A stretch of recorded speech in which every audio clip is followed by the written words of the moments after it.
Hey, folks, this is Coach Raja coming to you live, and I appreciate all of you. You get a ring of the victory bell for being here and being so amazing. And you know who else is amazing? My next guest.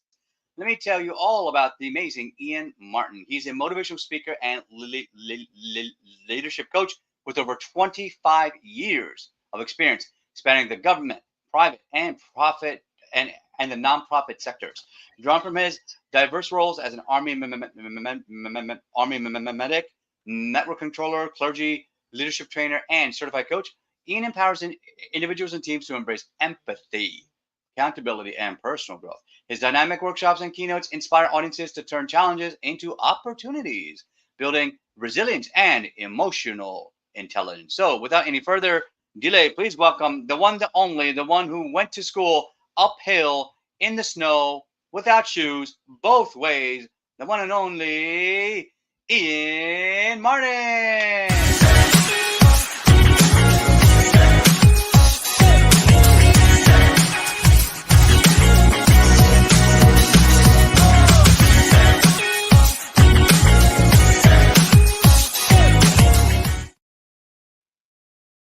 Ian, what's up, brother? Welcome to the show. Oh, not much is up. I just didn't know that I told you I went uphill both ways to walk my kids to school too. I know that works, doesn't it? Oh, So, fantastic. yeah, so you're feeling fantastic. And if you want to be fantastic, make sure you click that link down below and make sure you hit StreamYard and accept. All right. So, Ian, we got a lot to talk about here. So let's just dive right into it. Um, how did growing up without a father affect your understanding of empathy and leadership? Well, quite frankly, it gives you no reference. So when Mm, you're when you're a younger child, yeah, and the only boy in a family of women, aunts and like all my uncles had died, right? So it was myself yeah. and Oh, older wow. women. Oh yeah, like Uh-huh. it was me, right? Um, Things that you don't think about as being common Yeah. just aren't actually.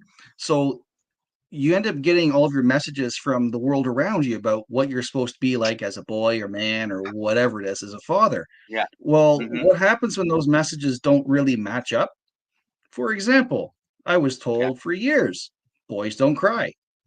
Literally, Yeah. I would be crying on the inside. Mm-hmm. I'd be a lump on my throat. I'd be ready to go. And it was like, but you cannot let it go out. So the real challenge was how do you keep that tear from coming down or from showing it? Because then you show weakness. Well, when you take those things and you shove them in, it starts to become part of you, and it's not a Mm-hmm. good part of you. And you carry No. it with you. It starts to bleed in other places, right? Yes, it So does. when you're naturally empathetic and you Mm, don't know that that's even a thing, it's yeah. really disorienting and you don't even know how you're supposed to operate. So it's an interesting space to be, but you kind of muddle through it. You try a bunch of stuff out. You make a lot of mistakes. Oh, I've learned a lot through mistakes. Mm-hmm. So yeah, I think And that so, would probably be the thing. As far as leadership goes, you want to put on and you want to put on this armor of strength and reliability and depth mhm, and say, okay, let's go, folks. At least that's my attitude as well. You want to be the kind of protector and the resource provider, and you go on. Well, the problem with that mode is that you actually care, if not love, the people with whom you're leading.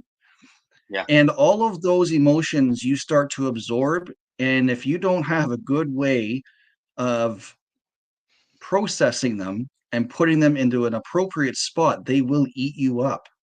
So things like self-care and boundaries become incredibly important. And Yeah. without them, you run into real problems because not every leadership style matters. And if you've got one that doesn't work for you, it can be very disorienting, let alone tragic, I think is the easiest way of saying. So I think yeah, growing up without a dad impacts quite a bit, especially when it Mm, comes to I can only leadership imagine. and Yeah. growth. So, I gotta say, and my wife will give me like she grew up without a mom. Her mother passed away Yeah. from intestinal cancer when she was 4 years old, and so she tells me about what it's like to grow up without a parent. And of course, her father remarried, had a stepmother, and that's a different story. Yeah. And so. she had a very hard time growing up because she always said that she missed out on having that parental love Yep. of that one person you really needed the most at that age, and especially at such a critical age, right? So And for you you, start to what feel was like that the mother. moment? Yeah. So what was that moment that made you start focusing on personal growth and empathy?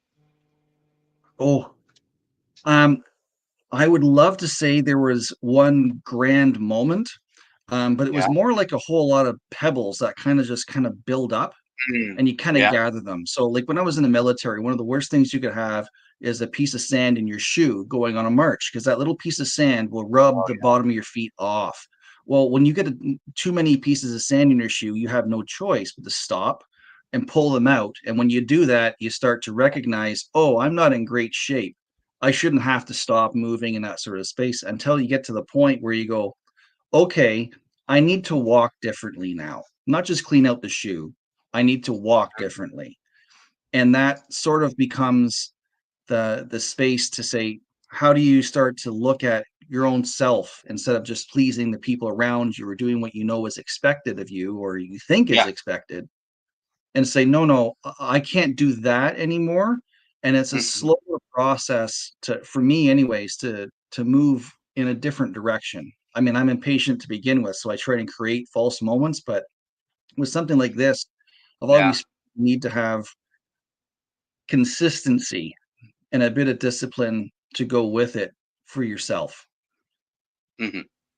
So how did those experiences, and then moving forward, you talked about being an army medic and a Yep. clergy leadership trainer. How did those Yeah. that shape your views on both the leadership and empathy that you just spoke about? Well, the thing with the army medic was I was a horrible medic, but I really wanted to help people. I Yeah, mean, I was horrible medic. I mean, I was I an could I EMT, could so bandage you I up. I could get you to the back of the ambulance. I could, make sure you got there, but you may end up with a few extra bruises along the way, right? So, mm, it was that space of I want to be engaged in care and help, but still in a manner that fits. yeah, And the army piece seemed to match me. I got to hold a gun and throw a grenade. It was fantastic. And then I got to bandage people up. Not that I threw the stuff on them, but I mean, to do that was something resonated with me. And when I had to leave the army because I started asking questions. And when you ask questions in the military, it's not always good. no, it's not And then I good. fast forward. Well, I The mean, same thing in corporate life you too. you can ask questions, but you know what you're doing, and it's like, well, Yeah, that's not going to be good enough for me, so I had to go, right? Um, yeah, and then when I got into clergy, yeah, it's it was more of a it was emotional and mental ascent instead of yeah, a physical one. So you had hmm, to use a different part of your body and meaning and even a different demeanor. Because as a medic, you want to be able to get in there and move and do your pieces as efficiently as you can with the appropriate care and the right procedures. But yeah, when you get into clergy leadership, you're caring for people and their spiritual health and their yeah, lives and hopefully growth along the way. Well, you can't just jump in. All of a sudden, things like patience and deep listening come to the forefront. yeah, And all of a sudden, you're dealing with those things you might not use on a daily basis, like your empathy bone that needs to be hmm, activated so you don't get defensive and get into these other weird spaces that are deeply unhealthy that drive out of you and get in the way of you doing the thing you want to do. And when yeah, you get into the training space, you assume that you are the master of it, but often the people who are the masters are the ones who are simply the most learned student who are hoping and learning as they go and translating all of that to the people they're going with them. It's a strange dynamic, but it's also incredibly life-giving because there's a little bit of risk as a little bit of the unknown and adventure, and all of that leads into a challenge that I think is just well, it gets me charged. I'm trying to calm down myself and just getting excited thinking about it. So it's a good hmm. space. Well, I remember being younger and somebody said, "Well, if you want to learn something, you take a class on it. If you want to master it, you teach it." And so just like getting the clergy and learning it and teaching it to others. I remember the same thing when I was a black belt, and then I had to start teaching. I didn't join karate so I could teach. I joined karate so I could hide speaking and not have to talk. But instead, when I became a black belt, my teacher said, Raja, Mr. Vaidya, you have to start teaching now, and it'll be okay. Just do your best. Yeah. Took a deep breath, and sometimes that teaching transforms you, Oh, right, for the better. if I the mean, it really teaching's not does. transforming you, then you're not doing something right. Then you're just a Exactly. talking head, right? Yeah. Because good But teachers are the ones that will hear your questions and respond and yeah, go, huh, hadn't thought about that, right? yeah. Like those are the Was really good teachers. you ever watch like Stand by Me or some of the other kind of teaching programs where the teacher comes in and tries to help that classroom full of the misfit kids that nobody listened to, and he's the one guy that said, you know what, some of you are right about some things, and let me see what I can do about it. Yep. All of a sudden, they finally feel heard, and when you feel Yep. heard, that's when you feel like you belong somewhere, And when right? you, yes, and when you feel belonging, and when you feel belonged or belonging to someone, or you feel the other at the back of the class that has no voice, and all of a sudden you have it, the entire dynamic of of that room shifts, and it changes on a Mhm. dime, because all of a sudden those who are used to driving the bus and the narrative and how the things function, all of a sudden they actually have to stop and listen because someone said these guys here have just as much value and input as you do, and now they're Mhm. driving the bus Yeah. in a different way. If the room's the same, but now Mhm. everyone's on the bus moving at the same spot. Uh huh. Yeah. So let's move forward. I want to ask about this because this was something I really was curious about. So we talked about toxic toxic masculinity growing up, and so Yeah. with you growing up without a father, what challenges did you Hmm. face balancing society's views of what was masculine with your natural empathy, and how did you balance it?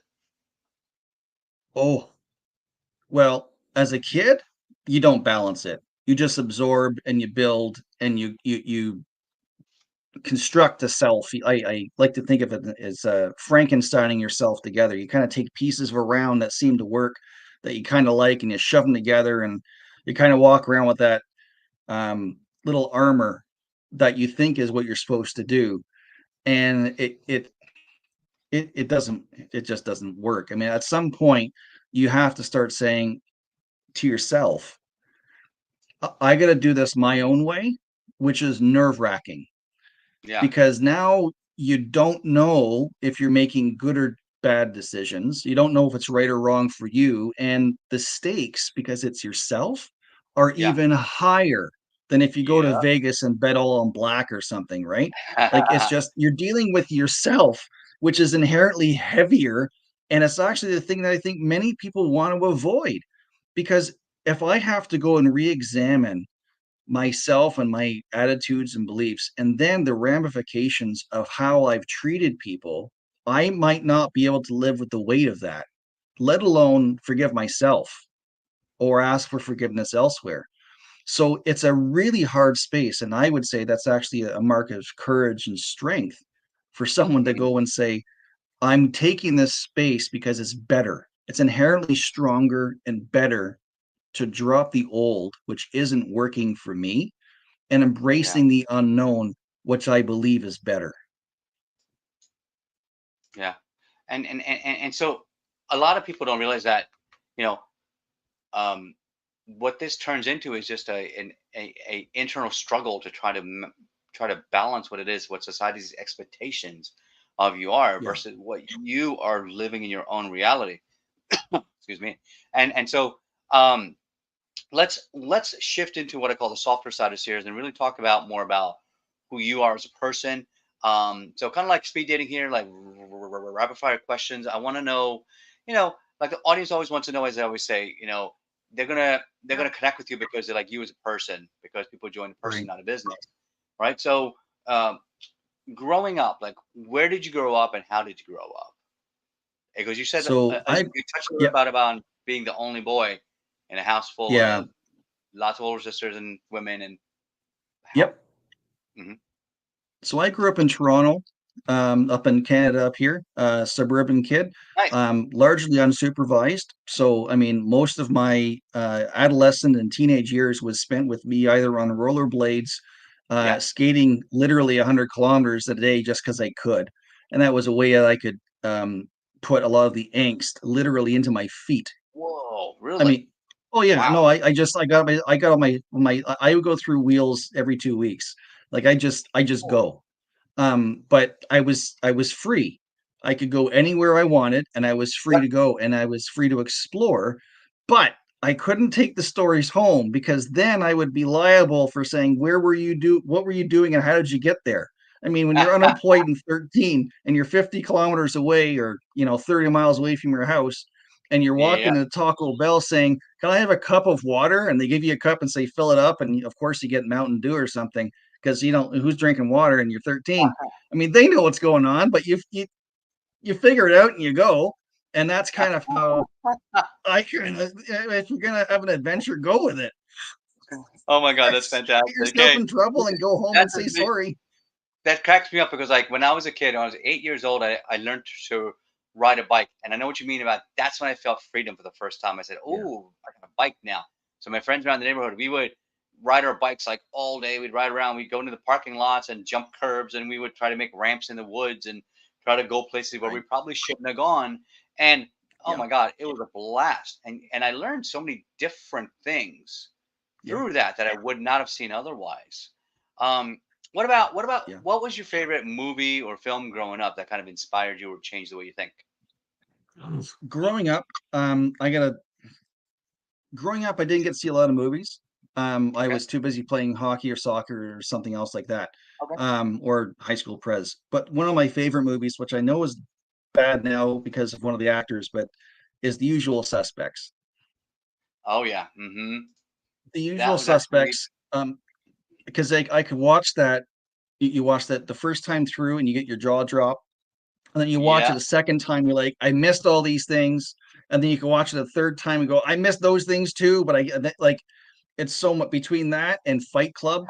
I love that. This is now, I mean, Oh my that God, stuff was I love those mind-bending fantastic. genre. Oh yeah, Oh, it was anything that amazing. gets your head going and you're engaged and forces you to challenge your perspective and what you were thinking, I'll take Yeah, that.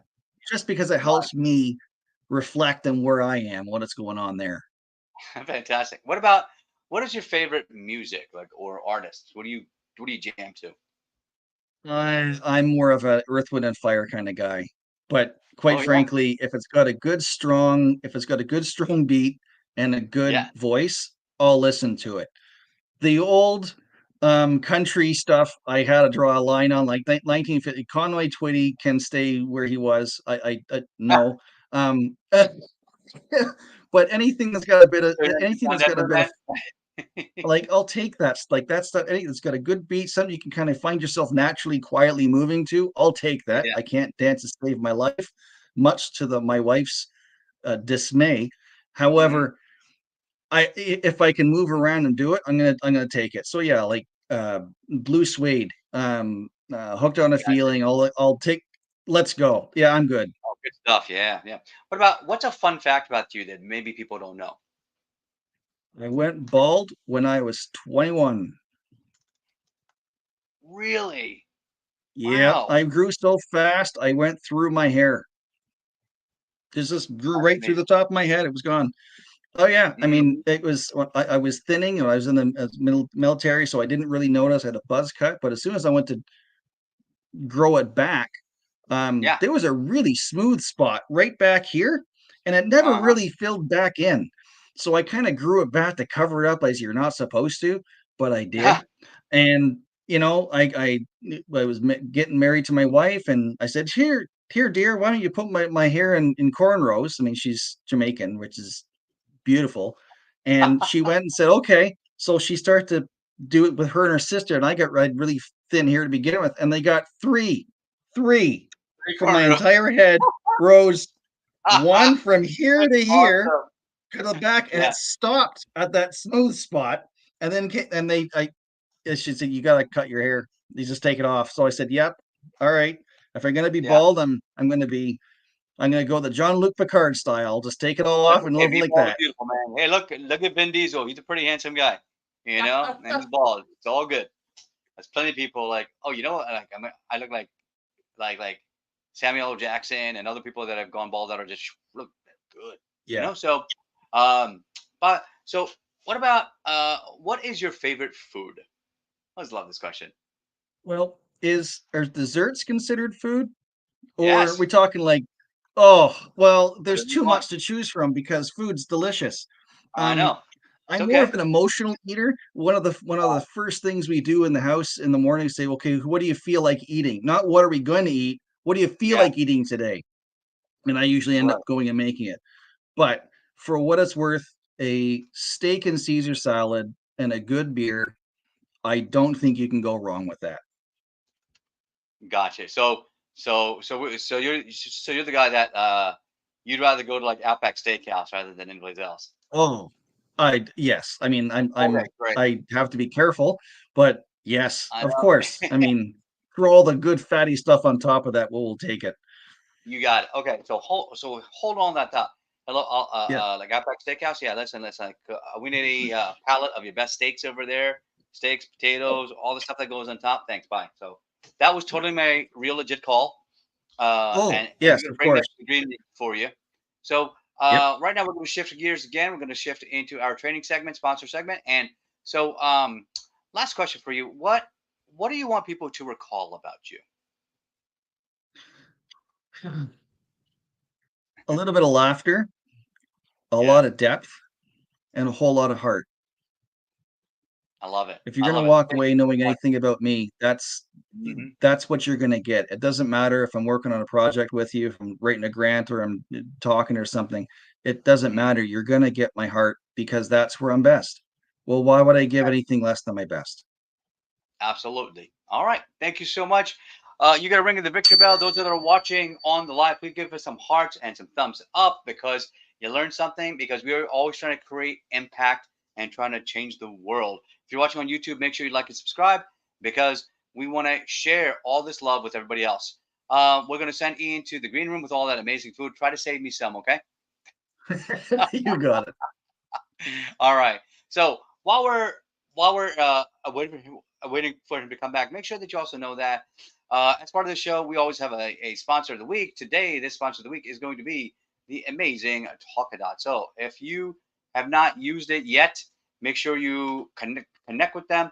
They're going to give you an opportunity to make your business into something where it is a lead generation machine.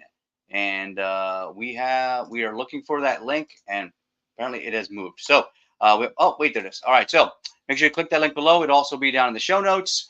It is Talkadot, and make sure that I just used Talkadot 2 days ago to speak in front of Pfizer at their headquarters, and I put up my QR code. Guess what? In about 20 minutes, I got 103 people to click on that QR code or to download that QR code and give me feedback, as well as give me a rating. So I got a 98% rating for people wanting me to come back to speak again. And that's something I can show along with all of the comments and the feedback to send to my event planner. So there's that link. Make sure you grab that. And also, if you have not done so yet, make sure you grab the Blu Talks book. Now, this is now a Barnes & Noble bestseller. It's on Walmart and in Target, and it became an international bestseller on Amazon. So make sure you grab that link. Use this one so then that way I can actually sign it for you. All right. If you get the ones on Amazon, that's fine. But those won't be signed copies. All right. So just tell me your name so I can sign it out directly to you. All right, folks. And as we continue forward with your branding, make sure that you have somebody that is showing off how great you are. We also do speaker reel. So if you want to make an amazing speaker reel and have a branding content that is going to connect with the audiences, here's something that we can do for you. When you throw a rock into a lake, what happens? No, there's a splash. You make an impact, and then you get waves. And then you don't know where those waves are going. Those waves are going past around the reeds, and you don't know where that impact is. So all of you out there, when you're on stage, you don't know where your impact is going to end. It's never going to end.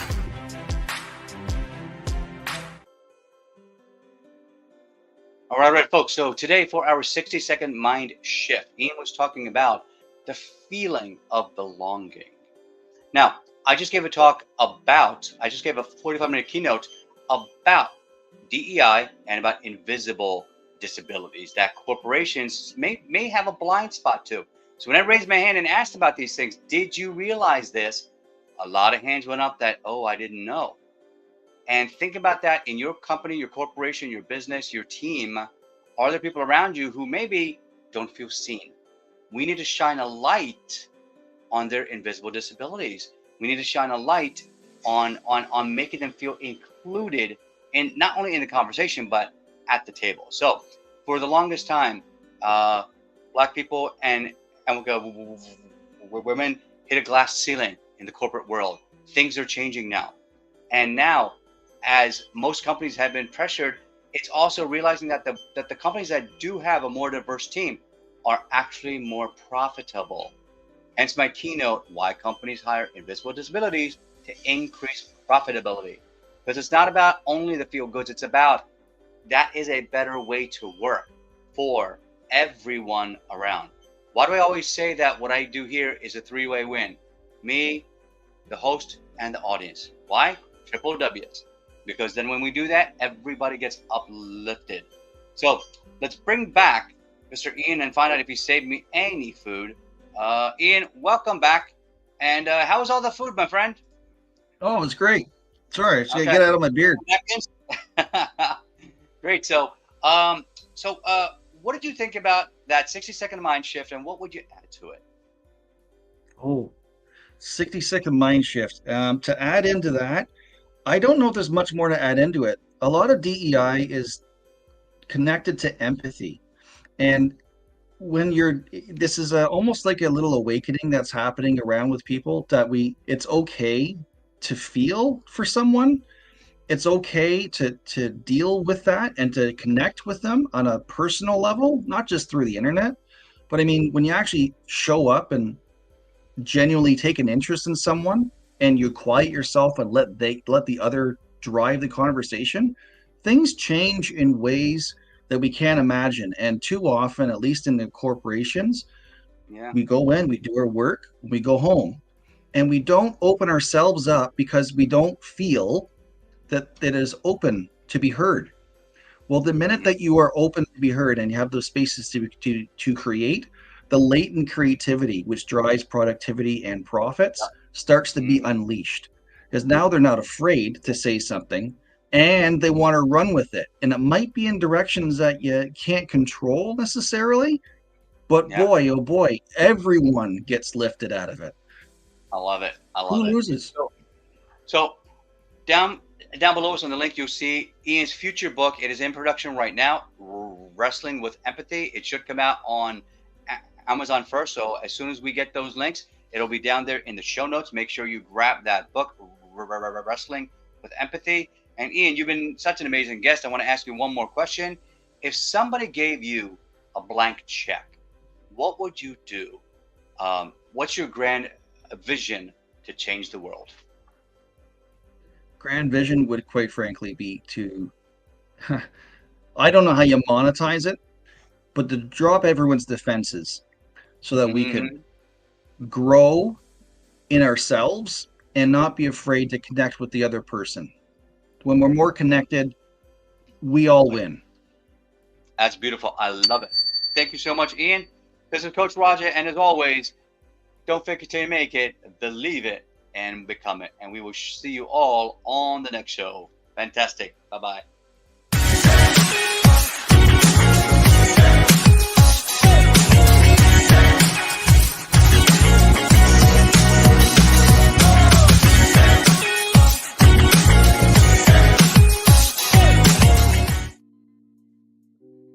All right. Quick question for you. 3 quick questions. Rapid fire. What was the best part of being on the show today for you? Honestly, talking with you. Cool. You're a very generous host. No, you're a generous host. It's laid out. Everything's in sequence, and it's there's no surprises. It's a very disarming and easy way of going through it. So that would be honestly the best way. best thing I could say. All right, awesome. Thank you so much. What was your biggest takeaway today from any of the trainings we did today? For me, it is, I've had a vision that's too small with where I can talk, and I need to trust my instincts more. And that's coming from, that's this whole interaction and pieces that have come this afternoon. So no, just talking with you and those pieces, like, no, the more you talk with it, the more trust you have, and the more you build on trust in your confidence and abilities. I'm taking that away from myself. So I don't mind being selfish off camera. I'll take it. Go big, absolutely. Well, guys, just like we always say, put on your own oxygen mask first. Last question, would you recommend me to another stage? Of course. Absolutely. Of course. Beautiful. See the answer for the first question. I know. All right, we're officially off. Podcast 2 crew won't know what to do from here, so we'll see you all next time.